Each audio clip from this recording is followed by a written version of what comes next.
En Israël, le Forum des familles d'otages appelle le gouvernement à retarder l'application du cessez-le-feu à Gaza. Des proches qui s'insurgent contre le faible nombre de corps d'otages restitués par le Hamas.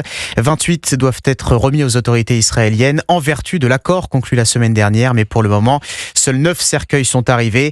Frédéric Simon, vous êtes le correspondant d'Europe 1 à Tel Aviv. Si rien n'avance sur ce point, la guerre pourrait reprendre.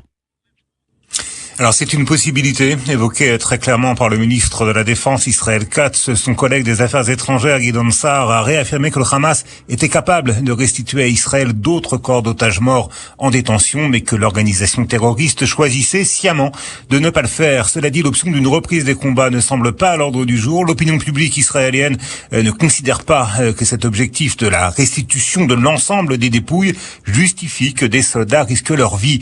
C'est aussi l'avis de la plupart des proches des otages concernés. Et l'administration américaine n'accepterait sans doute pas la reprise des hostilités. Hier, 2 officiels américains haut placés sont allés jusqu'à affirmer à des journalistes israéliens que le Hamas éprouvait de réelles difficultés à localiser la totalité des 19 corps d'otages décédés et qui n'ont pas été restitués. Sur cette question, le désaccord est certes discret, mais il est réel entre Washington et Jérusalem. La solution envisagée par le gouvernement Netanyahou demandait aux pays médiateurs, l'Égypte, le Qatar et aussi la Turquie, de faire pression sur le Hamas pour qu'il remplisse ses engagements.